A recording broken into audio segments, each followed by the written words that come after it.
Bruce Feinberg gave me this title. I did not choose it. It's funny, as many of you know, I worked for US Oncology for a long time, and I spoke a lot for them. And when I went on the speaking circuit for US Oncology, they didn't pay any attention to what I said. Then when McKesson bought the company, the lawyers cared a lot about what I said. And then when I went to Aetna, they gave me a chaperone for every place I went, including the bathroom. So they've asked me to start with this question. It's a follow-up from our panel last night. What should the FDA be focusing on, clinical utility or clinical validity? So please use your button and respond.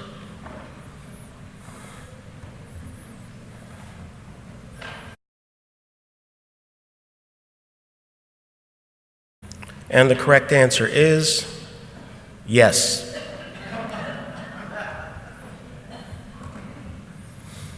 So, usually I'm more subtle about this, but I have to be very clear that whenever you're talking about the government and you work for a company like Aetna or a publicly traded company, you need to be crystal clear that this has got nothing to do with what Aetna says, this has got to do with what I say.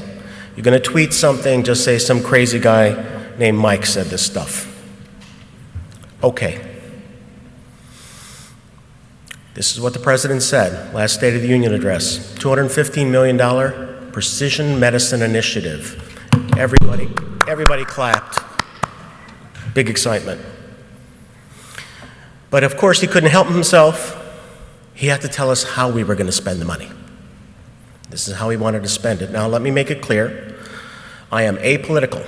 I am neither Republican nor am I Democrat. I'm Catholic and I'm a secular humanist, so there you go. This is how he wants to spend it. So what did we do? We called a meeting, because that's what we do in government. We had a meeting and we had hearings. So the head of the NIH and some of his closest friends formed a committee to address number one, $130 million to sequence 1 million volunteers. And they came out with this report about a month ago. And the estimated price tag for only this one item was $2 billion. Okay.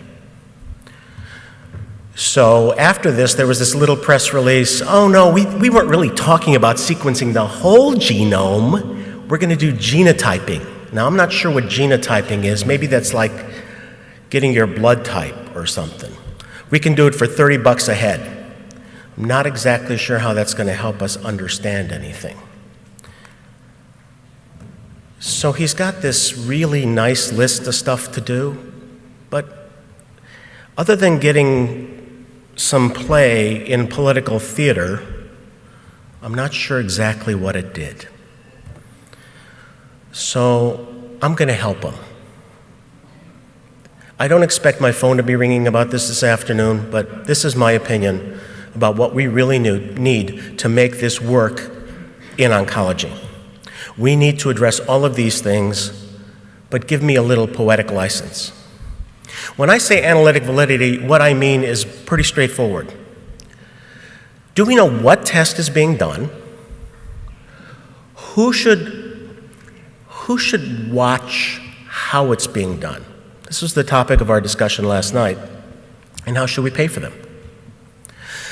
Some of you are as experienced in this space and realize that the way that we code and bill for testing has changed a lot in the last 5 years. We've gone from stacked analytes to stacked codes to multi-analyte codes, and I will tell you that the coding system continues to be way behind the technology.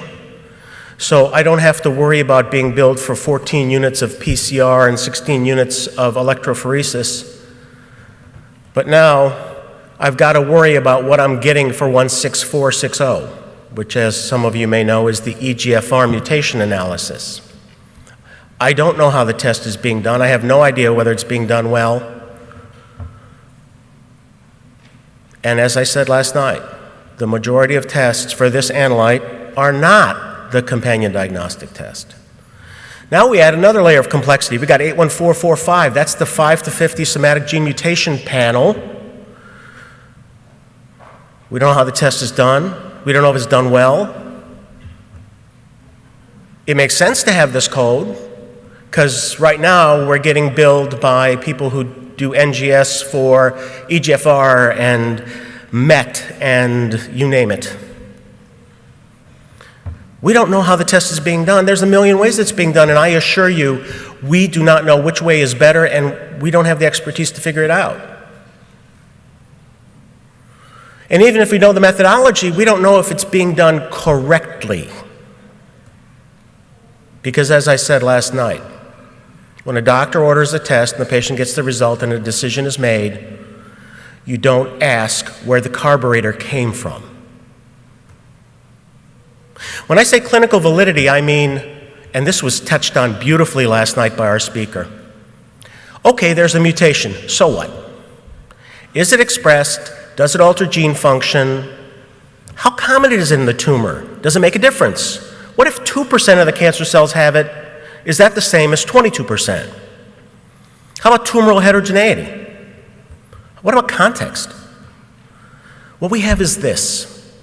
Now, this is from a paper published by Foundation Medicine for carcinoma of unknown primary. It's a list of the mutations and the type of mutations. It is a phone book. It's okay.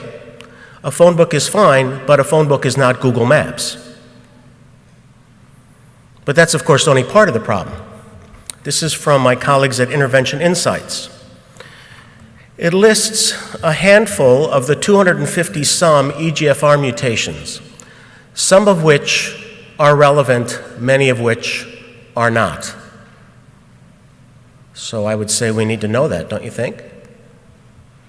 When I say clinical utility, I mean that marker, that treatment profile was based on a very precise set of characteristics of both the test and the treatment. Is it the same for every mutation in the gene? Does context matter? Because we seem to have bought the idea that if you have an EGFR mutation in any cancer, you should treat it the same way. And I would call that a hypothesis. I know people think I'm nuts, but it's a hypothesis. What's more, this stuff is happening every day. Are we keeping track of what's happening? How many people are getting the test, are getting treatment, and we don't know what happens to them? And we should be learning from them. And finally, the doctors are going to have to use it. How are we going to get them to use it? Now, this is what we think of when we think of giving a drug to a patient with an EGFR mutation. And this is from the afatinib pivotal trial. And it looked actually at 2 specific mutations. And those 2 mutations were very predictive of benefit, predictive of progression-free survival, and although I don't show it here, overall survival. And so we've got the NCCN coming out making pronouncements like this. Now, this is a little bit out of date, but it hasn't changed that much. They say if you have any of those mutations on the left-hand side, these are the treatments you should give on the right-hand side. Well, that's actually not right. In fact, that's totally not right. Let's take HER2, for example. Outside of breast and GE junction cancer, amplification is not the most common abnormality in HER2. It's actually a point mutation. And actually, if you look at the point mutations that can occur in HER2, some of them are activating, as per our discussion last night, and some of them are not. So guess what? If you give Herceptin to a HER2 mutated patient with a non-activating mutation, it has 0 chance of working, 0. We could do that. I could say that to just about everything on this list. So this sort of cataloging This lumping in the absence of splitting is not doing our patients any good. We can do better. Part of our problem is we've dumbed this down too much. We think that if you got a mutation, that represents a lock, and we got that key, and we're going to open it.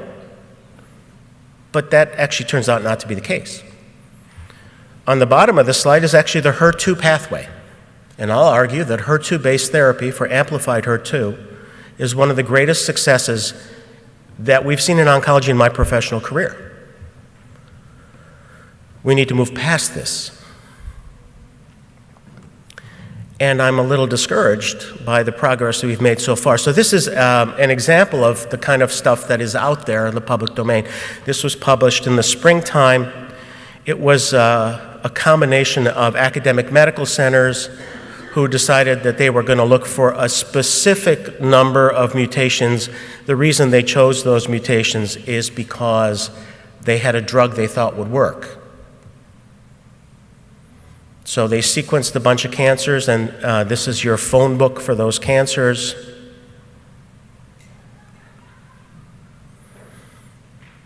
And it almost never worked. For a couple reasons. One was pointed out last night, and I'll echo it again. The mutations are rare. The second reason is the drugs stink. So actually it works in non-small cell lung cancer, and it doesn't work anywhere else. And if that didn't make you skeptical enough, this article, which is in the New England Journal just a couple months ago, should make you think twice. So this is, again, a study that was done in a number of academic medical centers. As you can see, Jose Baselga from Sloan Kettering is the senior author on this article. And what they did was very simple. They said, we're going to look at a bunch of cancers and sequencing, and we're going to look just for mutations in BRAF. And BRAF V600 is the specific mutation associated with response to vemurafenib in melanoma. You guys know this. So they looked at something like 600 patients. We actually don't know how many patients they had to screen to find that number of patients. The biggest cohorts were non-small cell lung cancer and colorectal cancer. Cholangiocarcinoma was not insignificant, and then they had a smattering of other things, including Erdheim-Chester disease, which I don't even know what that is.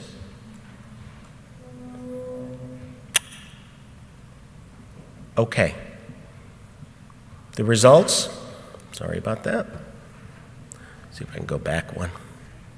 The results, it worked sometimes in lung cancer, and it didn't work anywhere else. Now that's really important. We're not talking about looking at all the mutations in BRAF. We're looking at the single most informative mutation. And it didn't work. It worked in half of patients with lung cancer, not at all in colorectal cancer.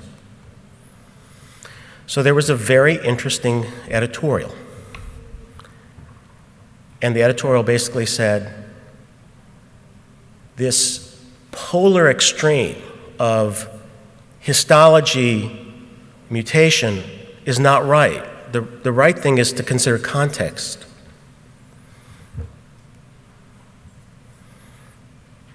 Actually, that's not what we're doing. That is not what we're doing.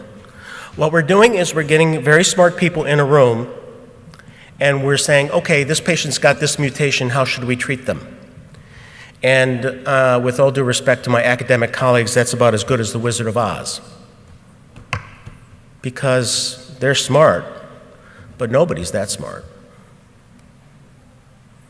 But there's a path forward, right? So there was a lot of discussion last night of taper, and I also am a huge enthusiast for this approach. And I think we're going to learn some interesting stuff about this. But taper is not alone. There's NCI match, there's taper, the Europeans are doing some stuff. We're going to get the Tower of Babel We've already established that you need to have huge numbers to answer these questions, huge numbers.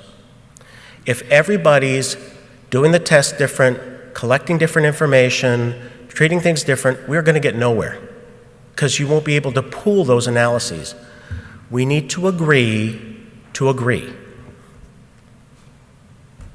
And finally, when I say value, I mean, what's the goal of therapy? What's the cost of therapy?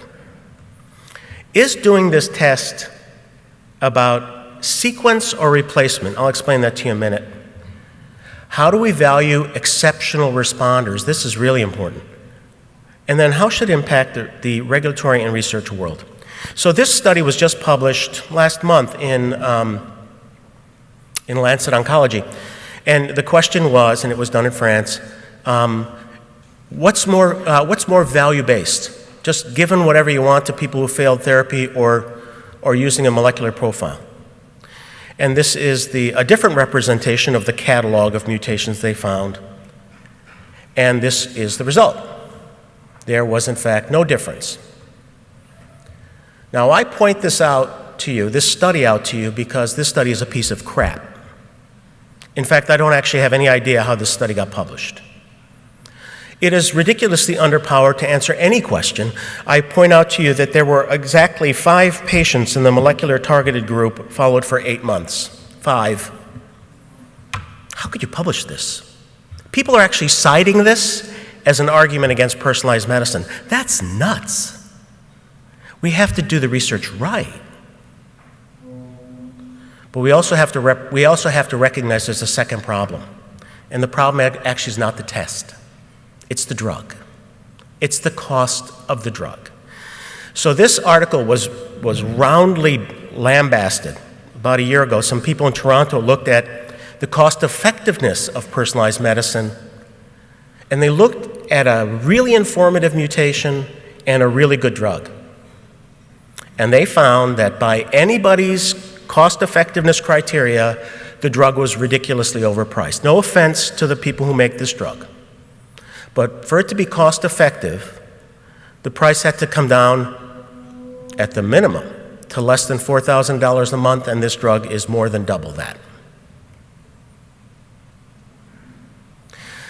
Now that's a problem, but it's even more of a problem if you look at it through the lens of, well, you know, we got a lot of targets. We're going to try target 1, and then we're going to try target number 2, and then we're going to add target 1 and 2 together. We can't do that until we know that it works. It is prohibitively expensive. We need to figure it out now, and here's why. We're just entering this era. We got cell-free DNA assays. I told Bruce this morning, I was at a meeting at the NIH, there are 24 commercial entities that are marketing cell-free DNA assays right now, 24. We have multi-omic assays, and in fact, that may be the way to go. We talked about that last night. We have this issue of combination therapy. We have the issue of consumerism, which we need to think about, and then we have to figure out how this fits into a rapid learning system, and I'm going to talk about these quickly. Oncologists love innovation. They just do. Partially it's because we've had such crappy results for so long. Really. So we like innovation. Immunotherapy is innovation, so we're going to talk about immunotherapy coming up. I just want to point something out to you here. So I'm not picking on Merck. It could be nivolumab, it doesn't matter. Point's the same. Progression-free survival is only about 4 months. Overall survival is better. This is lung cancer. I'm just going to talk about lung cancer. But in fact, the real key here is the tail, the exceptional responder, the patient who might be cured. Because if we put it through any other lens, this is problematic. There's 220,000 lung cancer patients in the US last year. 85% of them will recur. If anti-PD-1 gets first-line indication, and it will, it's only a matter of time, then the cost per patient, the cost to society will be about $28 billion. And if 2/3 of them relapse. 18 billion of those dollars will be futile. If 85% of them relapse, and that's much more likely, that's 24. Why? There's no biomarker. So people say, oh, but Kaloja, you don't get it. We're going to save money on all the other stuff.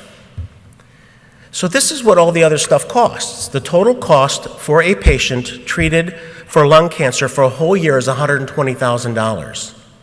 It is impossible to save more than you're spending in this example. It's just not possible. Right? We have not yet fully experienced consumerism. We are shooting ourselves in the foot by liking that we get to be on the cover of Time magazine. Too many people like to be on the cover of Time magazine.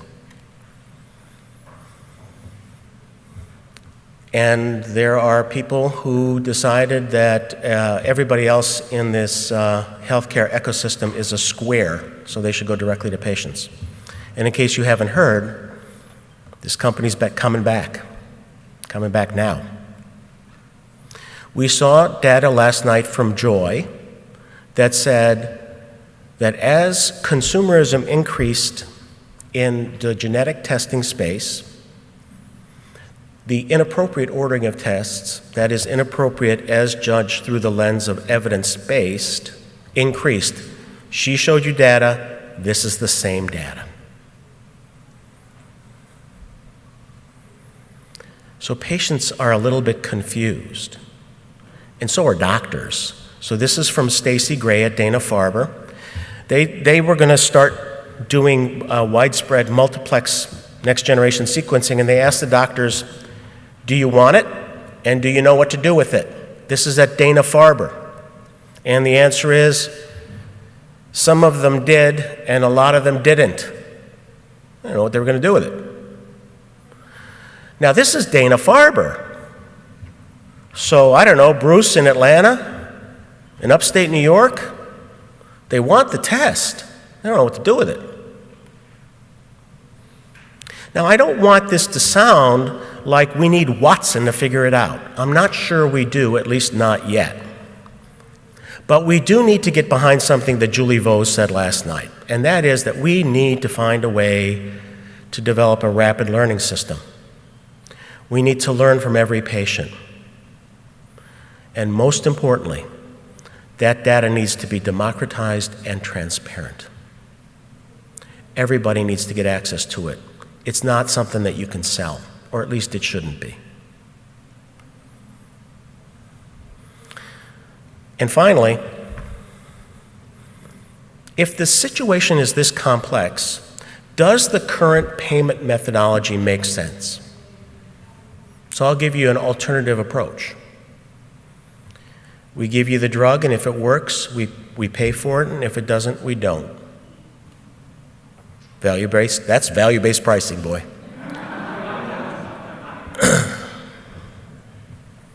In order to get the drug, you have to fit within a clinical subset that we have arrived at through data.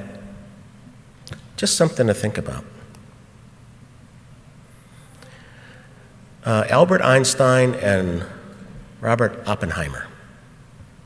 Again, I'm apolitical. I'm not going to talk about whether it was right to drop the bomb or not. That's not the topic of this discussion. Let's face it, we need a Manhattan Project. We do. We need to decide that society needs the answer to these questions. We need to lock the scientists in Los Alamos until they figure it out. Here's what I think the president can do. The testing nomenclature needs to be standardized. Proficiency testing, as we discussed last night, is absolutely mandatory. We need to develop a methodology to curate and validate the catalog of mutations. We need to put enough money behind basket and umbrella trials, which are a good way to try to answer some of these questions. We need a transparent public access national registry, a rapid learning system. The government should spend $215 million on that. We need to allow organizations like PCORI and others to really get in the weeds on comparative effectiveness and eliminate the politicization of those organizations. And finally, we clearly need regulatory reform. We need to lower the hurdles for promising therapies, but we need intellectual honesty. And then we'll have sunshine and lollipops. So they didn't think I could do it, but I did it with a minute to spare, and I'll be happy to answer any questions. Thank you.